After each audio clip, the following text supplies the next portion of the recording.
Unfortunately, my husband, he passed on. And my mother-in-law and sister-in-law have always been the ones that just didn't like me. Well, you know what? I didn't like them either, because when my husband was sick in the hospital and begging his parents and his sister to come visit him, they didn't say nothing. They didn't respond to him, and it's all because they didn't care about him. And now, they're trying to come after the inheritance like they belong to something. It's ridiculous. Let me tell you what they did.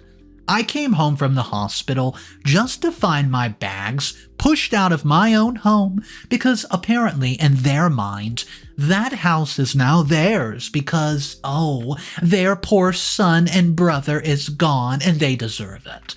Well, you know what I did? As a daughter-in-law who's had a bad relationship with my mother-in-law, take my advice and don't waste your strength and resources on her, because you're never going to be good enough or right in her eyes. I wish someone had told me this years ago. Maybe I wouldn't have tried so hard to impress my mother-in-law, even when I knew that she would never like me, but I guess I learned the hard way. So, about a year after I graduated from college, I met my late husband, Caleb. And believe me when I say that he was the absolute love of my life. As of the time we met, he was working at a big company and he earned pretty well, while I was still job hunting as a graduate. Since I was still in my early 20s and pretty scared to settle down because of the toxic household I grew up in, Caleb and I dated for more than 3 years before we decided to take things to the next level. And by then, I had gotten a great job and was what you call financially stable. I'm specifically mentioning that I had a good job and was financially stable, so you can understand my story better as you read on. Now, before Caleb and I agreed to get married, I had met his mother and sister a couple times, mostly at family dinners and get-togethers, where I was always Caleb's plus one. Caleb's mother, Susan, is what I'll describe as a self-centered fashion freak, who's constantly just riding on her imaginary high horse, while Sydney, my sister-in-law, is just a chip off the old block. The very first day Caleb took me to his family, I could sense that they didn't really like me. Or if I'm being more sincere, I could see that my mother-in-law and sister-in-law were disappointed. Probably they were expecting Caleb to bring home a girl who was more extroverted, classy, didn't have a boring fashion sense like me, and spent lavishly like them. So when they saw me, they couldn't just hide how they felt. As someone who was trying to impress my mother-in-law and hopefully build a relationship with my sister-in-law, I tried so hard to impress them and even make them like me. But no matter how hard I tried, nothing worked. Personally, I'm not someone who's crazy about wearing expensive clothing brands or shoe brands. I just love something affordable that I can throw on and carry on with life. But because I was trying so hard to impress my mother-in-law and sister-in-law, I began to buy expensive things I didn't even need, so I could at least fit in. But that ended badly for me, especially in my finances. When trying to fit in didn't work, I tried gifting my mother-in-law several times, hoping that the gifts would win her over, but it was a waste of time. Nothing I did was good enough. If I tried to dress or look like them, they would mock and laugh at me. If I tried gifting, they would call the gifts cheap and toss them in the trash bin. So at one point I just stopped because I couldn't take it anymore. My mother-in-law simply hated the sight of me and she didn't want me near Caleb, and she tried everything possible to break us apart. But unfortunately for her and fortunately for me, her plans failed several times. Can you guys believe she even tried to set up a date for Caleb? Yeah, crazy. She got one of her friend's daughters and tried to match with Caleb. And when that didn't work, she hated me more. I vividly remember the day Caleb and I broke the news that we're getting married. My mother-in-law left the dining table in anger, screaming her lungs out. She kept asking Caleb why he chose a low-life girl like me, when he could date models and more classy girls with the kind of income he made. At one point, she even told Caleb that she would not come to his wedding if he insisted on marrying me, hoping that would change Caleb's mind. But when she saw that Caleb was ready to get married with or without her, she stopped making a fuss and just accepted me. It was pretty stupid of me to think that, since my mother-in-law had accepted for Caleb to marry me, that she had accepted me too, and I can never forget how she embarrassed me publicly. When I asked if she wanted to come and check out wedding gowns with me, how naive of me! Okay, fast forward to our wedding day now. My mother-in-law and sister-in-law deliberately refused to take pictures with me. They made it so obvious that they didn't want me in any of the pictures they took with Caleb. And as if all that was not enough, while giving a toast later that day, my mother-in-law and sister-in-law humiliated me in front of friends and family. They called me a gold digger, claiming that they were so sure I was with Caleb all because I was a poverty-stricken woman. If you're wondering if I made a scene that day, well, the answer is no. I didn't do anything. I just sat with Caleb, wondering why his mother and sister hated me dearly, while crying my eyes out, and I admit I was very emotional and stupid. Honestly, I think it took me a couple years to finally accept that my mother-in-law and sister-in-law would never ever accept me or consider me as part of their family. They made that pretty clear by inviting only Caleb and our son to their birthdays, family get-togethers, and other family functions you would hear about. Honestly, I think it took me a couple of years to just accept it. As for Caleb, he tried several times to make things work out between me and his family, but no matter how much he tried, it just couldn't happen. If I'm not mistaken, for nearly 7 years after Caleb and I married, I didn't speak with his mother and sister. They never came to my house, and I didn't go to theirs either. If my mother-in-law wanted to see her grandson, she would talk to Caleb, and Caleb would take our son to her house. It remained this way for years, and everyone understood why. Well, unfortunately for me, 3 years ago, Caleb fell ill, so ill in fact that he had to quit his job.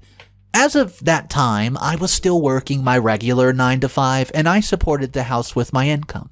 Honestly, when Caleb fell ill, I thought he would just get well soon and move on with his life. But when a year passed and there was no improvement, things began to change. He had to quit his job and remain at home. Sometimes we would be at the hospital for weeks, and this sucked our finances dry. Thankfully, Caleb and I had saved a decent amount of money, and those savings actually saved our lives on those rainy days. The only problem I had with Caleb was that he kept giving money to his mother and sister, even when we were scrimping to survive. Since he had been the one funding his mom and sister's lifestyle for a very long time, he could not stop because his mother and sister would not stop bugging him. Believe me, those a-holes called Caleb more times to ask for money than they called to check up on his health. Can you believe it? The most heartbreaking part was last year. I literally watched Caleb turn to a shadow of himself before he passed away, and his beloved family did not visit him once. Even when his mother and sister knew about the hospital he was admitted to, they never went to see him. All they cared about was money for their nails, rent, fancy clothes, dinners, and other unnecessary things to keep up with their fake image.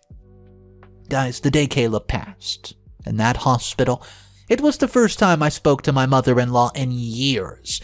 And when I told her that Caleb had passed away that morning, all she could say was, "Oh, that's sad." Even though the both of us were never on the same page, I at least expected that she or my sister-in-law would come over to the hospital that day, but guess what? No, it didn't happen. It didn't even cross their tiny little peanut brain to come over that day or even that week. The only time I saw my mother-in-law and sister-in-law was 2 weeks ago, when I was busy running around for the burial prep. About a week after Caleb's death, I moved in with my sister because I couldn't stay in the house because everything reminded me of him. I was emotionally distraught. Throughout the time I spent at my sister's house, I called my mother-in-law and sister-in-law several times, but they didn't take my calls or return them at all. I even texted, but they ignored me. The reason I called them many times was because I wanted to start making the burial preparation, and I wanted us to discuss a few things. So guess what? When I did not get a response from them, I even, went to go see them. I went ahead to start the burial preparation when I couldn't get through to them. 2 weeks ago, my mother-in-law and sister-in-law show up at the house when they had heard that Caleb's burial was just in a few short days. Well, guess what? They came in and made an absolute scene. Even though I had a few family and friends at the house, they did not mind. They were angry that I started making the preparations without them. They even claimed I had no right as Caleb's wife to bury him when they were still around. And hearing that just irked me. I mean, when I asked them why they didn't take their calls or even visit after Caleb passed away, my mother-in-law and sister-in-law looked me in the eyes and said, "Oh, we were on vacation and we just got there when you called." Guys, I was livid, but thank goodness I didn't make a scene. But let's go ahead and just add a little salt to the injury. They even told me to make so many changes to the preparation I'd done, and when I said I wouldn't do any of it, they began to yell at me and call me all sorts of things, saying that I had to hurry the plan of the burial so I could use the opportunity to steal Caleb's money for myself. Can you believe it? I mean, honestly, guys, I almost yelled, "What money?" because I had enough of them insinuating that I was a gold digger. For the past 3 years, no one knew how we survived in that house, especially with Caleb on the sickbed. Several times I had to cut out our budget on certain things so Caleb could afford to send money to his stupid family. I denied myself so many privileges because I wanted Caleb's last day to be full with happiness. Even though his family and I were not on good terms, I knew he genuinely cared about them and I didn't want to take that away. It still baffles me which sane mother and sister comes to request for changes after 70% of the burial preparations had been done. All in the name of Caleb would have wanted this, Caleb would have wanted that. If I said I wasn't embarrassed that day, I'd be lying. I even had to send my son to my sister's house because the energy in the room was getting toxic. The issue now is that Caleb's burial is in 3 days, and although I've tried to focus just on that, I still can't help but feel bad about all the things his mother-in-law and sister-in-law said to me. Am I really a selfish, self-centered a-hole for refusing to make changes to the burial prep?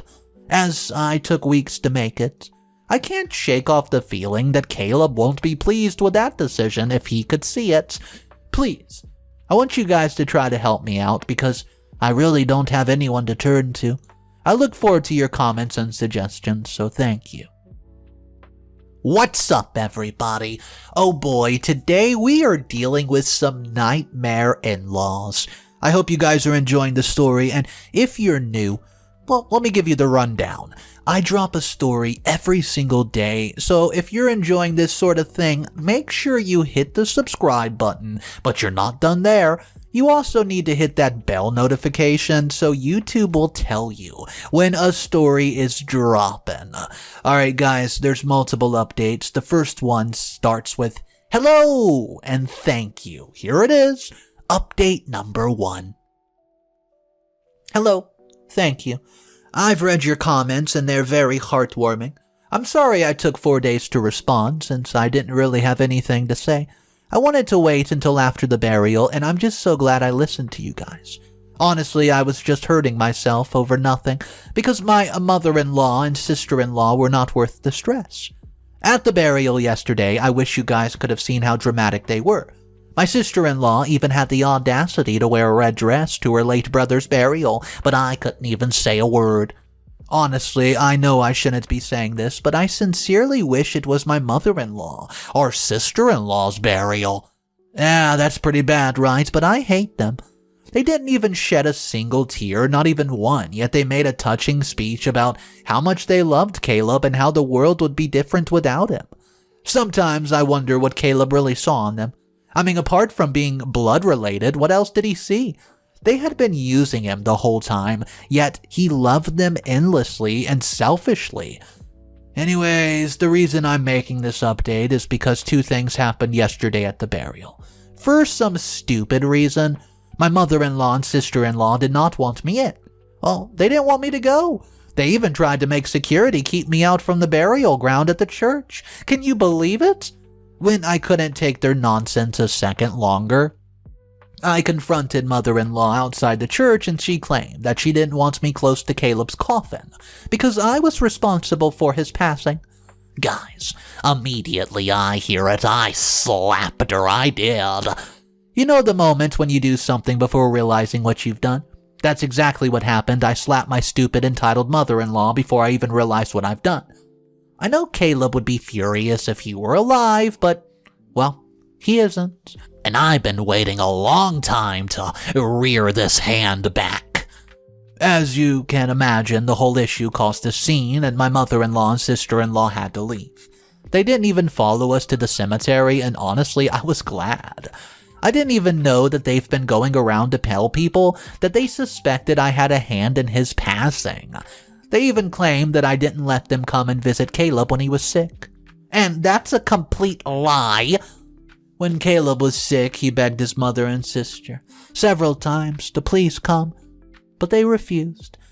There was even a time I went over to my sister's house for a whole day, so Caleb's family could go over to the house and visit him, but they didn't, even when Caleb told them I wasn't at home. So you now understand why I was so mad. I couldn't let them paint me as the horrible wife while they paraded themselves as the good mother and sister. Now, the second reason I'm making this update is because of what happened yesterday after the burial. Well, you guys, I returned home and saw my mother-in-law and sister-in-law in my home, with a dozen of suitcases. When I asked them what they were doing in my house, they claimed that it wasn't my house anymore, that it's theirs now because their house belonged to Caleb and he was their son and brother before he was my hubby.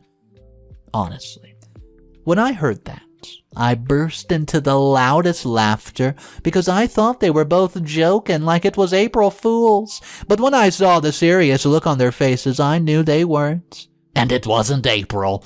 Guys, this happened yesterday. Since I was in no mood for drama, I left the house and instructed them to be out before I returned. But when I got back, they were still there. In fact, my sister-in-law had entered my kitchen and made dinner for herself and her mother and with my groceries. Sadly, I allowed them to spend the night here, and I don't even know why I did it. Now I want them out for real, because I don't see myself living under the same roof with my arch-enemies, not even in my wildest of dreams. Well, I was thinking of hosting a family meeting, but I'm pretty sure that's not gonna work. At this point, I'm open to any ideas, suggestions that you can have, so thank you. Update number 2. Hello, my internet family. Thank you so much for the amazing comments. Unfortunately, after reading them, I couldn't take action immediately because something terrible happened and that's why I was quiet for more than a week. I can't really tell how, but 2 days after the burial, my son fell very sick and I had to take him to the hospital. I literally woke up to see him sleeping in his own throw up, and his temperature was very high, so I didn't even have the time to chit-chat. Well, not with my mother-in-law or sister-in-law, and upon getting to the hospital, the doctor had a look at him and he was admitted almost immediately. As a result of that, I literally had to spend the whole day at the hospital because I was very afraid. Now, the reason I'm making this update is because something unexpected happened that day, and it really made me mad. Around 5 p.m., after my son was, stable, I returned home to shower, grab some clothing for him, and make food, and to my greatest surprise, I found my suitcase outside the house. It wasn't just my suitcase, my bags, my shoes, my makeup, and so many things that were in a big box on the lawn. At first, when I pulled over and saw my things outside, I thought I was daydreaming, but it turned out, oh no, this is hardcore reality, baby. Guess what, guys? My mother-in-law and sister-in-law had gone into my room and packed my things outside the house, and if I say that I was very mad, that would be an absolute understatement, because words can't express how angry I felt. I turned red and nearly exploded at the sight of those things. As if all of that was not enough, I attempted to enter the house, and those fools had the audacity to change the lock. I can't even explain how they had gotten a locksmith to change the locks of the house in less than 10 hours. When I called my mother-in-law to scream at her and ask why she had changed the locks of my house and thrown my things out, she said that she had told me that the house was now hers and she didn't want me in it. Guys, can you even let that sink in? I mean, she even told me that she had taken my and Caleb's room, and she made sure to pack out all the belongings, and honestly, at that moment, it felt like a bit of a daydream. Because, well, I couldn't believe this is reality. For nearly 2 hours, I stood outside my house, waiting for my mother-in-law and sister to return home, so I could confront them, but they didn't, so I just left. I had to painfully pack my things and leave, and as a result, I ended up buying some food and new clothing for my son that evening because those selfish jerks did not even care enough about him to even pack one bag for him. To even think that some of you suggested that I let them stay in the house for a while, and I was considering it, since the house belonged to me and Caleb, but after I've spent the past few days in a cheap motel, I'm going to make sure they pay for everything. Because I've been quiet for far too long. Doesn't mean I'm stupid. Just because I didn't make a fuss doesn't mean Caleb and I didn't see this coming. Honestly, when my mother-in-law and sister-in-law moved into the house, I wasn't surprised they came. I was just surprised they moved in that day. See, I'd underestimated them a bit. That's why they kicked me out first, thinking they were being clever. I'm just making this update to notify you that I'm about to teach my mother-in-law and sister-in-law a lesson that they will never forget. Well, at least not for a very, very, very long time, and I'm pretty sure they won't ever. Someone mentioned that my mother-in-law and sister-in-law never cared about Caleb, and in the past few days, they've proven that repeatedly. All they want is that house. They saw when I rushed my son to the hospital, and a week has passed, yet they've not called once to ask about him. Anywho, I'm glad this turned out this way. Anyways, thanks you guys. I'll update in just a bit. Update number 3. This is the wrap-up of this drama. Hey guys, first of all, I just want to apologize for taking absolutely forever. You've been responding to my last update, but I couldn't say anything yet until I had everything sorted out, so yeah. Last month, after I made my last update, I had to do something very important.